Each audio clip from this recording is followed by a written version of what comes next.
Bonjour à toutes et à tous, bienvenue à Batimat et sur le stand Autodesk. Je me présente, je m'appelle Philippe Bonneau, je suis responsable marketing technique chez Autodesk pour tout ce qui concerne les solutions logicielles pour la construction métallique. Et aujourd'hui je vais vous présenter le Connected BIM, le BIM connecté pour la construction métallique. Alors la population globale est en forte croissance, comme vous le savez, de plus en plus de personnes rejoignent les villes pour y trouver un travail, un logement, parfois les deux. Donc il y a une nécessité de construire de plus en plus de bâtiments, d'habitations, d'hôpitaux, d'écoles, et également la nécessité d'avoir de plus en plus de moyens de transport avec des nouvelles gares et de nouveaux aéroports. Et donc la construction est très gourmande en termes de ressources, et on sait que les ressources sont limitées. Donc c'est pour ça qu'il y a vraiment des opportunités pour faire mieux à travers les nouvelles technologies et grâce à plus d'automatisation. Comme ça. Alors, par rapport à la construction métallique, on peut définir, on peut isoler certains challenges, notamment la complexité des projets. Il devient de plus en plus rare d'avoir des bâtiments ayant des formes simples, et donc le travail en 2D est quasiment devenu impossible sur certains projets. On note toujours une certaine déconnexion entre le bureau d'études, la fabrication et la construction, ce qui peut entraîner des erreurs sur les plans, sur la documentation, et également une livraison un peu tardive au chantier, voire des problèmes de montage, ce qui affecte bien sûr la qualité globale du projet. Les entreprises construction métallique ont aussi beaucoup de difficultés à recruter de la main-d'œuvre qualifiée, aussi bien pour le chantier, mais également pour le bureau d'études. Et puis un autre challenge est le gaspillage. On sait que la construction est responsable pour environ 30% des déchets du gaspillage dans le monde, donc c'est quelque chose à prendre en considération. Et c'est pour ça qu'on a le BIM qui est un processus de travail qui va permettre de mieux planifier, concevoir, fabriquer, construire et maintenir aussi de façon plus efficace tous les projets d'infrastructure et de bâtiments. Alors les avantages du BIM vont au-delà de la conception. Si on voit à travers un projet les différents intervenants, on voit effectivement que la collaboration est facilitée entre la conception et le traçage est plus dynamique. Le traçage et la fabrication étant mieux liés, cela entraîne une meilleure précision de la fabrication et une meilleure synchronisation entre le montage et la conception avec une livraison en temps et en heure et une planification possible de ce qui va être monté au chantier. Donc aujourd'hui, je vais vous parler du Connected BIM, qui est le BIM plus la puissance du cloud avec BIM 360. BIM 360 est une plateforme collaborative qui va permettre à différents intervenants du projet de travailler en temps réel sur les modèles BIM, d'interagir plus facilement en créant des annotations, des problèmes. BIM 360 peut être utilisé sur le web, sur votre ordinateur, mais peut être également utilisé en mode tablette ou en mode smartphone. BIM 360 permet donc d'uploader différents types de formats de fichiers, plus de 100 formats de fichiers, y compris bien sûr les formats RVT provenant de Revit et les formats natifs DWG pour les modèles à densité.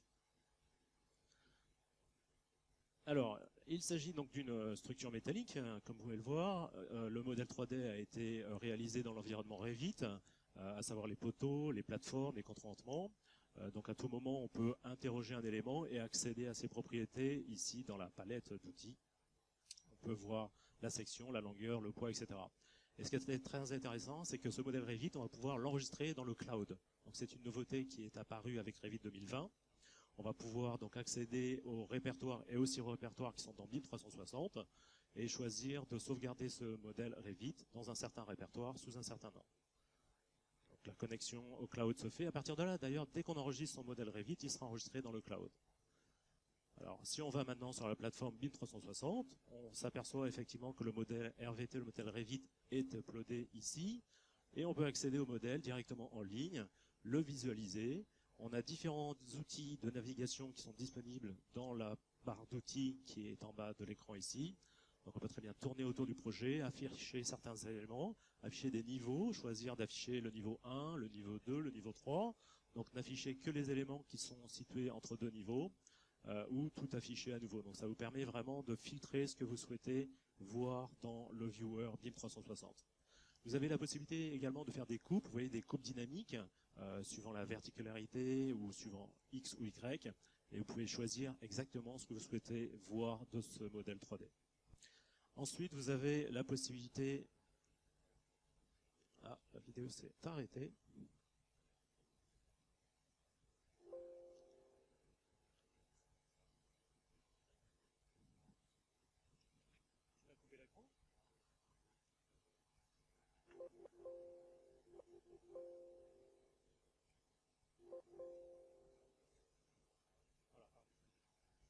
Ouais, le clavier a dû être déconnecté. J'ai relancé avec la souris. Excusez-moi pour l'interruption. Alors, on a accès aussi à un gestionnaire de modèles qui vous permet, vous voyez, d'accéder directement aux poteaux structurels, mais également au plancher. Donc, vous pouvez très bien choisir d'afficher certains poteaux ou tous. Vous pouvez filtrer suivant les sections qui sont présentes dans ce modèle 3D et n'afficher, par exemple, que les IPE 240 ou 270, etc. Vous pouvez également afficher tout à nouveau, et donc le modèle 3D est à nouveau affiché dans BIM 360. Vous avez la possibilité aussi d'accéder aux propriétés d'un élément en particulier. Si vous cliquez sur ce poteau, vous avez ici ses caractéristiques, comme sa section, son poids, sa longueur, etc. Donc toutes ces propriétés qui proviennent bien évidemment du modèle Revit qui a été uploadé ici sur BIM 360. Alors maintenant, ce qui est intéressant, c'est dans ce modèle qui ne contient pas encore les assemblages, c'est d'y rajouter des assemblages métalliques. Et dans Revit, vous avez accès, et c'est en standard depuis Revit 2019, à une bibliothèque d'assemblage automatique et paramétrique. Il y en a plus de 125.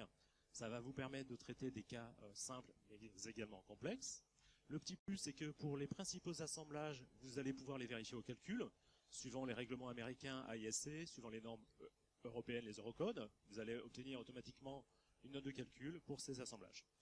Si les assemblages qui sont proposés en bibliothèque ne vous conviennent pas, vous avez la possibilité dans Revit de créer vos propres assemblages métalliques, de les sauvegarder en tant qu'assemblage d'utilisateur et de les réutiliser dans ce projet Revit ou dans d'autres projets. Donc la bibliothèque d'assemblage métallique qui est disponible dans Revit, comme vous le voyez ici, vous propose vraiment une multitude de possibilités. Vous pouvez sélectionner les assemblages à rendre disponibles dans ce projet et les glisser à droite de boîte de dialogue. Et une fois que ceux-ci ont été mis en place dans l'environnement Revit, vous voyez ce modèle qui contient maintenant une multitude d'assemblages, que ce soit des goussets, des assemblages par cornière, des pieds de poteau, etc., etc. Et comme je disais, si vous souhaitez créer votre propre assemblage, vous avez dans Revit des outils qui vont vous permettre de créer des plats, d'y rajouter des coupes, des chanfreins, de mettre en place par exemple des boulons le long de la diagonale, de spécifier la quantité de boulons, de changer l'anthrax entre ces boulons, et également de rajouter un petit point de soudure pour dire que ce gousset va être soudé à la poutre. Donc une fois que le modèle Revit est enrichi avec les assemblages métalliques, il est là aussi possible de l'uploader à nouveau dans BIM 360. Et au préalable, vous pouvez aussi créer des répertoires, des sous-répertoires dans BIM 360 pour organiser votre travail. Vous pouvez très bien créer un nouveau répertoire, lui donner un nom qui correspond au modèle Revit que vous souhaitez uploader. Par exemple, le design est enrichi par les assemblages. Ça vous permet de contrôler aussi les droits d'accès, les permissions. Vous pouvez très bien rajouter un nouveau membre à ce sous-répertoire et spécifier ses droits d'accès. Ce que cet utilisateur va pouvoir faire depuis ce sous-répertoire. Il va pouvoir, par exemple, juste visualiser les fichiers, les visualiser, les télécharger, visualiser, télécharger, uploader, etc., etc. Donc vous avez vraiment la main sur les membres du projet et sur leur niveau de permission. Donc à ce moment-là, un petit email, vous voyez, une petite notification est envoyée automatiquement à l'utilisateur qui a été rajouté. À partir de là, on va pouvoir, alors directement depuis BIM 360, vous avez la possibilité d'uploader un modèle. Vous voyez, on va sélectionner le modèle RVT, le fichier Revit, et l'uploader directement sur BIM 360. Donc au bout de quelques instants, ce fichier va apparaître ici dans l'environnement BIM 360. C'est le premier avec les assemblages que je upload ici. Donc il s'agit, vous voyez, de la première version de la V1. Hein, c'est important, je vais en parler un peu après, parce qu'on a du versionning de fichiers dans BIM 360. Et donc on va, voilà, il y a moins d'écho. Ok. Donc là, vous avez à nouveau accès au modèle en 3D, au modèle Revit contenant les assemblages dans l'environnement BIM 360.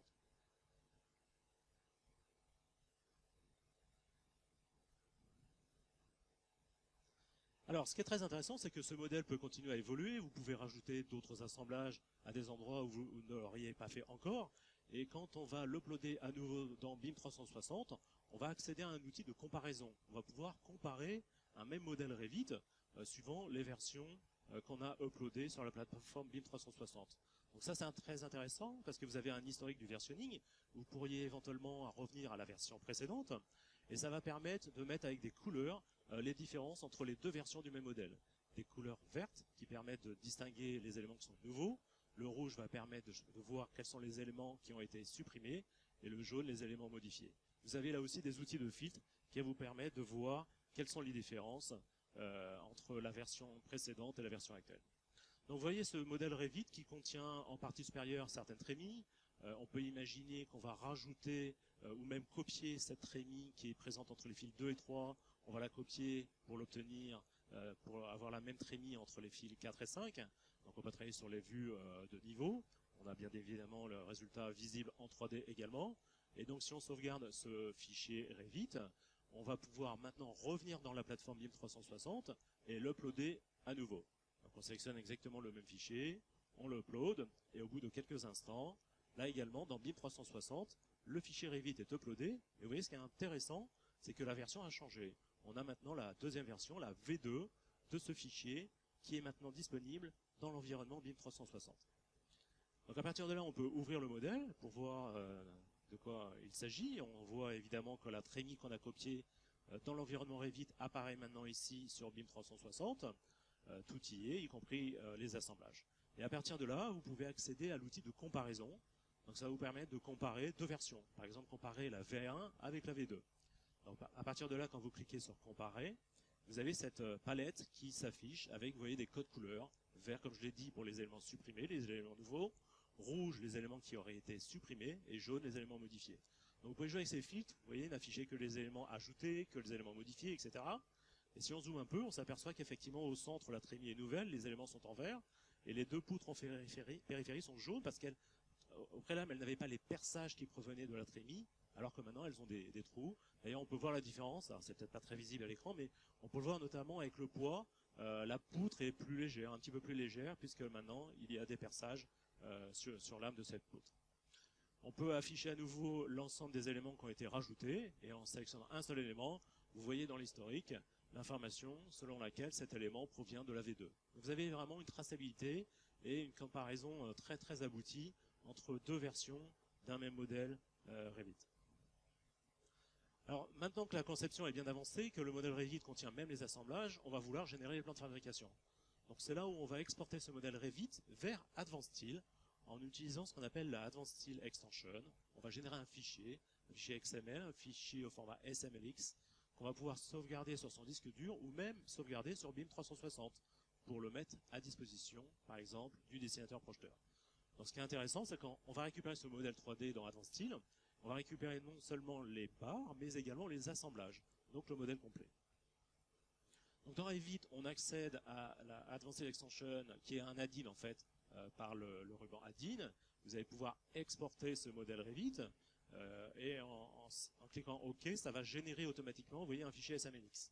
Donc si vous avez le desktop connecteur qui est installé sur votre PC, vous pouvez directement choisir dans quel sous-répertoire sur BIM 360 vous souhaitez sauvegarder ce fichier. Donc on va le mettre dans ce répertoire, voilà, et en quelques secondes, le fichier SMLX va être généré et sauvegardé sur BIM 360. Donc si on vient sur BIM 360, on s'aperçoit effectivement que le fichier est là. Donc à partir de là, on va pouvoir le partager. On va pouvoir s'adresser à une personne en particulier, comme je le disais tout à l'heure, par exemple, le dessinateur projeteur, en tapant son adresse email. On va pouvoir donc notifier cette personne, éventuellement y rajouter un petit message. Merci de trouver ci joint le fichier SMLX. Et maintenant, il est possible de commencer la création des plans de fabrication dans Advanced Style. Donc en envoyant ce message à cette personne, vous avez, vous voyez, un petit pop-up en haut à droite qui montre que la personne a été notifiée par un email, voilà, qu'elle reçoit, avec effectivement le message qu'on a tapé précédemment. On peut voir ce document, enfin on peut pas vraiment le voir en viewer, mais on peut le télécharger. Donc on va le télécharger de son côté, et à partir de là, eh bien si on va dans Advanced Style, on va pouvoir choisir de l'importer. Dans le ruban, vous avez la possibilité d'importer ce fichier provenant de Revit. Voilà, vous le sélectionnez. Et à partir de là, vous allez voir en quelques secondes le modèle comprenant donc les poteaux, les plateformes, les contreventements et tous les assemblages qui ont été rajoutés dans l'environnement Revit sont importés avec succès dans l'environnement Advanced Steel. Donc on peut tourner autour du modèle, s'apercevoir effectivement que tous les assemblages sont là. Et ce qui est intéressant, c'est que ces assemblages restent des assemblages automatiques, paramétriques, intelligents. Donc si on fait un clic droit sur l'un d'entre eux, on peut accéder aux propriétés. On s'aperçoit qu'on a la liste des propriétés de l'assemblage qui apparaît. Et on peut changer l'une d'entre elles, par exemple verticalement. Au lieu de demander 2 boulons verticalement, on va en demander qu'un seul. Et à ce moment-là, on voit bien que l'assemblage est modifié en conséquence. Alors à partir de là, dans Advanced Steel, vous allez pouvoir compléter le modèle, rajouter par exemple des éléments de serrurerie. Effectivement, dans Advanced Steel, vous avez des macros automatiques pour mettre en place facilement et rapidement tout ce qui est serrurerie avec des garde-corps droit, garde-corps cintré, échelle à crénoline, escalier, corridor, etc., etc. De nombreuses possibilités sont proposées dans les différentes boîtes de dialogue associées au macro. Une fois que ceci est mis en place dans le modèle Advanced Steel, ce qui peut être important, c'est de renvoyer ces ajouts vers le modèle Revit. Et à ce moment-là, c'est là où on va utiliser la Advanced Steel Extension. On va pouvoir importer, ou encore mieux, on va pouvoir synchroniser ces modifications qui ont été apportées dans le modèle Advanced Steel. À ce moment-là, on va avoir cette boîte de dialogue de synchronisation qui va apparaître, dans laquelle on va voir les différences, une sorte de comparaison entre le modèle Advanced Steel et le modèle Revit, avec des codes couleurs, vert, bleu et rouge. On va pouvoir jouer avec des filtres et accepter ces modifications. Donc un petit exemple ici, dans le modèle Advanced Steel, on va déplacer une poutre vers la gauche, déplacer une autre poutre vers soi, exporter au format SMLX ce fichier qui contient donc tout ce qu'on a fait dans le modèle Advanced Steel. Et donc là, on va revenir dans Revit et pouvoir synchroniser. Donc on va charger le fichier qui contient ces modifications. Vous voyez, dans la boîte de dialogue qui se remplit automatiquement, on va pouvoir appliquer tous ces changements. Et comme vous pouvez le voir dans le modèle Revit, les poutres ont été déplacées automatiquement. Donc mon modèle Revit est bien à jour en ce qui concerne la structure métallique. Donc des outils très efficaces. Alors si on revient dans Advanced Steel, là aussi on a l'outil de comparaison qui existe dans BIM 360 qui peut être utilisé sur les modèles Advanced Steel. Il suffit là aussi d'uploader plusieurs versions du fichier natif DWG Advanced Steel dans BIM 360 et l'outil de comparaison va vous montrer avec des codes couleurs quelles sont les différences. Donc là, refaisons la même manipulation dans le modèle Advanced Steel. On va pouvoir par exemple prendre une poutre. Non, on va d'abord l'uploader tel qu'il est, pardon. Donc on va obtenir la première version de ce fichier DWG Advanced Steel. Vous voyez la V1 qui est là. Si on clique dessus, juste pour voir, effectivement, dans le viewer BIM 360, c'est le modèle Advanced Steel. Et donc, si on revient dans le modèle et qu'on fait quelques modifications, on va par exemple déplacer cette poutre vers la gauche. On va pouvoir aussi copier le bracon, cette pièce qui est au niveau du poteau. On va la copier pour la voir à l'identique sur l'autre poteau. Donc là, graphiquement, vous voyez, on copie d'une position à une autre position. Le bracon et les assemblages aux extrémités sont copiés automatiquement. Donc si on retourne sur BIM 360, on va pouvoir uploader le même fichier et automatiquement, BIM 360 va le détecter comme une deuxième version, donc il est automatiquement flagué en V2. Et ce qui est intéressant, c'est que si on l'ouvre, vous voyez, la V2 est là, si on clique sur le fichier, on a accès, comme je vous l'ai montré au préalable avec les modèles Revit, on a accès à l'outil de comparaison. Donc on va pouvoir comparer la V1 et la V2 de ce modèle Advanced Steel. Et là aussi, vous allez avoir une palette qui va apparaître avec des codes couleurs. Vous voyez, tout ce qui est vert, ce qui a été rajouté, ce qui est jaune, ce qui a été modifié. Et éventuellement, si on avait supprimé des éléments, ceci apparaîtrait en rouge. Donc, vous voyez, vous avez avec des codes couleurs une compréhension facilitée par rapport à ce qui a été modifié. Vous avez la possibilité de sélectionner un élément et d'avoir son historique, savoir de quelle longueur il avait au préalable et quelle longueur il a maintenant. Et vous le voyez aussi graphiquement dans le modèle 3D. Donc des choses très, très intéressantes pour comparer l'état d'avancement d'un projet. Alors à partir de là, dans Advanced Steel, on va pouvoir générer tout ce qui est plan de fabrication. Pour lancer en fabrication, vous avez des styles de dessin qui sont livrés par défaut, qui vont vous proposer des présentations types que vous pouvez modifier. Vous avez accès au gestionnaire de style de dessin qui va vous permettre de personnaliser ces styles de dessin suivant vos préférences. Et la finalité, c'est que Advanced Steel va générer automatiquement les plans de débit et les plans d'assemblage sous des formats DWG distincts.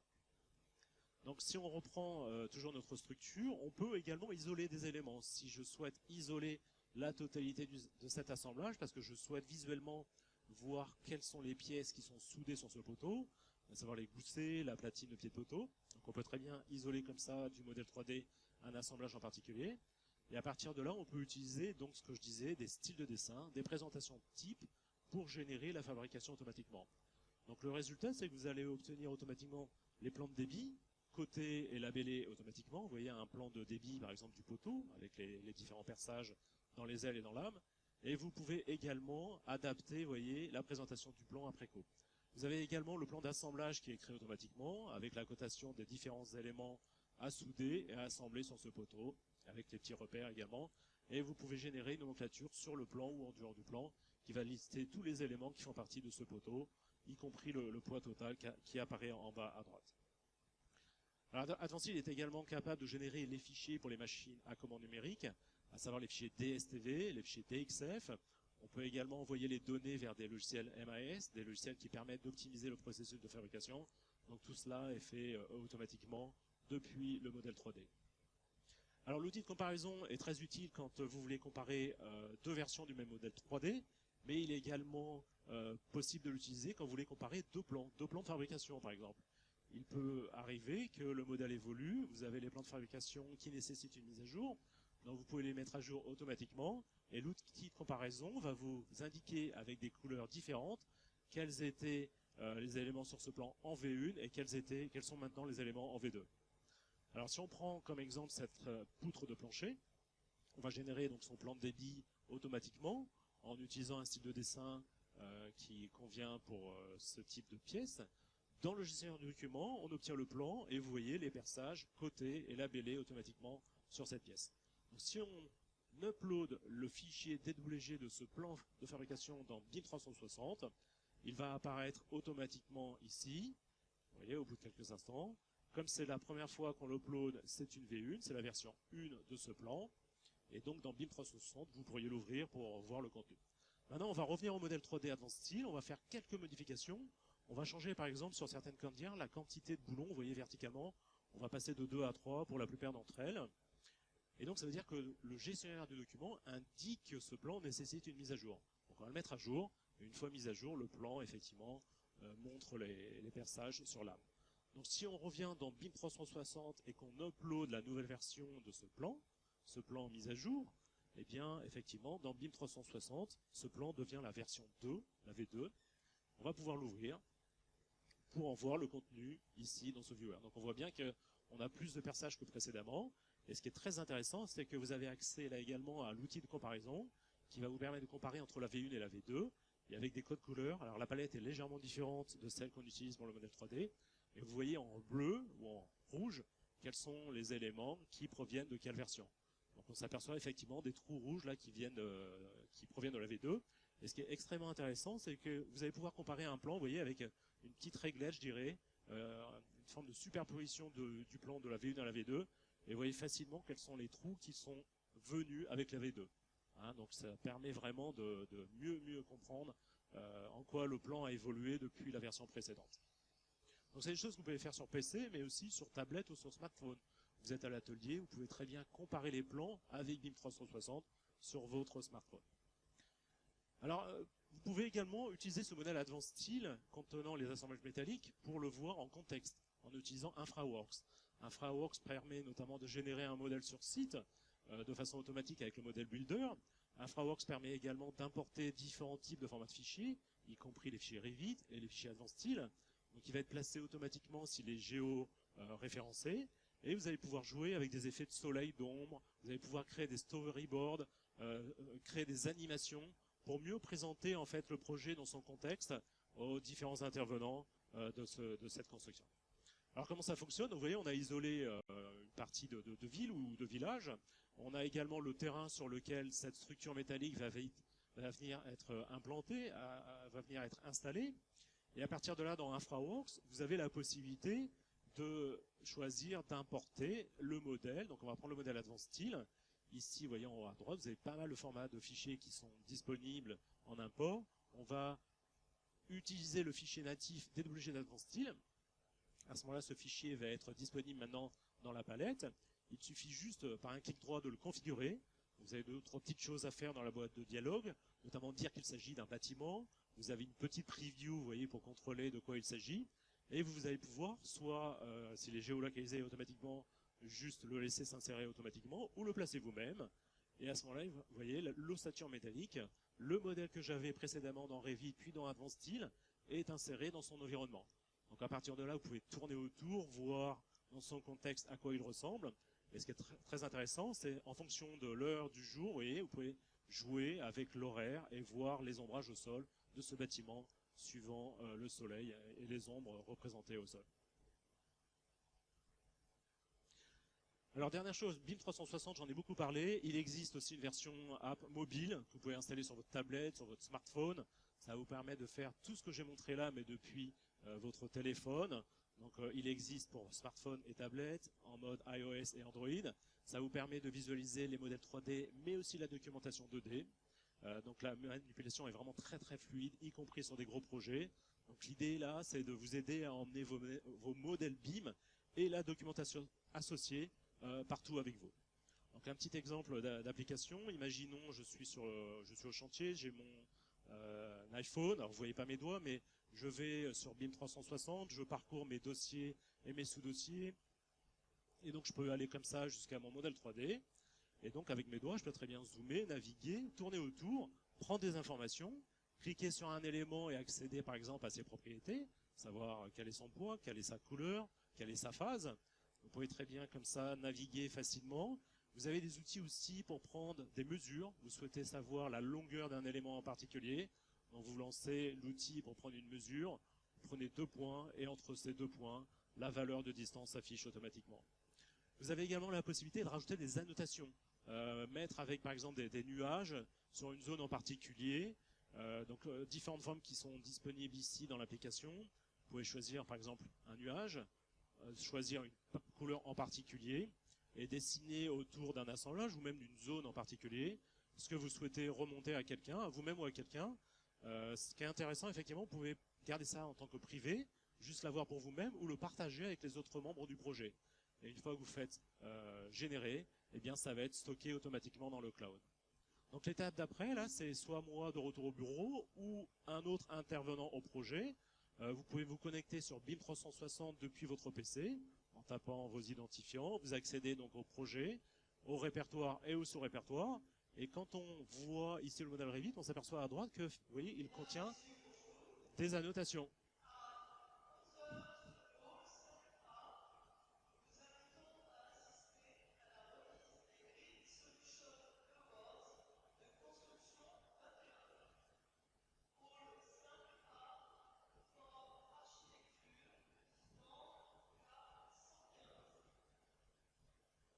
Voilà, et donc quand vous ouvrez le modèle 3D dans BIM 360, ce qui est très intéressant, c'est que vous allez avoir l'information comme quoi ce modèle 3D contient les annotations. Vous allez pouvoir les afficher rapidement avec cette icône. Et vous voyez, si jamais vous avez une multitude d'annotations, elles sont listées là. Vous pouvez cliquer sur la dernière et ça va vous zoomer automatiquement sur la zone où j'ai inséré l'annotation avec l'annotation et les informations qui y sont associées. Donc voilà, j'arrive à la fin de cette présentation. N'hésitez pas à nous suivre sur les réseaux sociaux, sur Twitter, sur Facebook.